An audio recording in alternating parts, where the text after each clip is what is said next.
Nina Gordon. Okay, I was inspired by Dave to bring visual aids. So you could take one and pass them. And I hope this is not too gravelly. I want to thank Councilwoman Delamonte and Lurvy for taking the time to meet with me, Dave, and Stuart yesterday.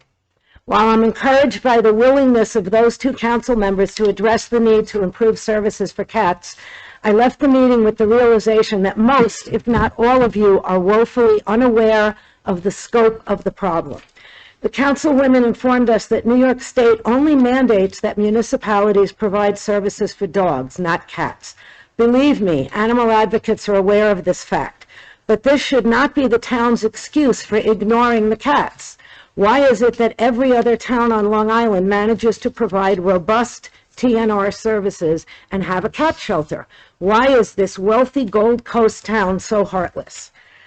Volunteers in the town and people who are not residents of the town are working to control the feral cat population at our own, often considerable expense.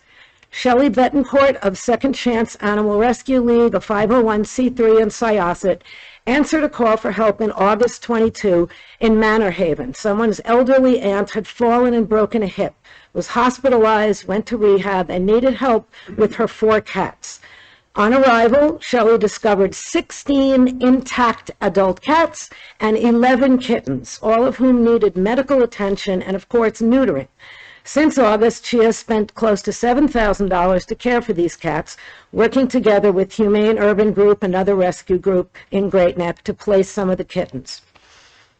I spoke with a town resident, Aphrodite Koniglu, who shared with me a letter she sent to the supervisor on September 2nd.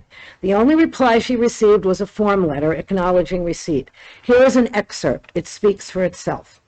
I was recently asked to assist with a situation in Roslyn when the owner passed away. There was no one to feed a colony of 15 cats in the front of the house and 10 to 15 in the backyard. Upon arrival, I was told by the power of attorney that she contacted the town and was told to simply stop feeding them and they'll eventually go away. I didn't realize we don't have a cat shelter, and upon calling 311 myself and the shelter, it became apparent to me I needed to help these innocent animals myself. There was absolutely no one to help me in the town. I've never done anything like this before, but could not walk away. The power of social media brought me the resources and volunteers required to make this rescue possible. I organized food and feeders. I now have the daunting task of getting carriers, cages, and transport to sanctuary. Can you just imagine how difficult it is for a woman physically compromised by multiple sclerosis to be in the blaring heat of summer trying to take care of these animals?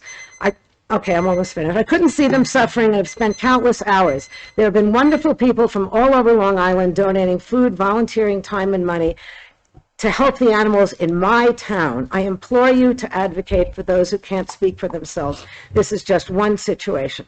So in closing, I just ask something must be done to improve this situation. At the very least, increase the number of days that you offer the TNR clinic so that the homeowners and volunteers currently doing the work can avail themselves of better services. And the chart I gave you shows that without any intervention in a matter of 8 years, you will have 2 million cats Thank you. from one cat. Thank you. Thank you.